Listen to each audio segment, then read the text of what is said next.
Hi guys, Tom Morrison here, and today I want to give you some more foam rolling alternatives. If we look at Jenny here, Jenny's being a bit weird. She's rolling her butt in the gym. Why are you doing that, Jenny? It's kind of weird. So what we want to do, why are you always having to roll your butt? That's what I want to know. Are you always having back pain? Are you having troubles with your piriformis? What is the reasoning behind this? What are you trying to improve? So if we get off the roller, Jen, we get off the roller and we take the roller away.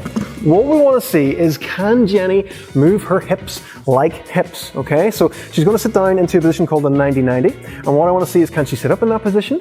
Can she easily swap her legs from side to side without having to put her hands down on the floor? This means her hips move quite well, and if you can do this easily and not find a big challenge out of it, then generally your hips are going to feel okay. But if you're finding that when you're trying to do this, your hips are cramping like crazy, or you're having to lean way over to the side, you can't even sit up in that position at all, then your hips aren't great, okay?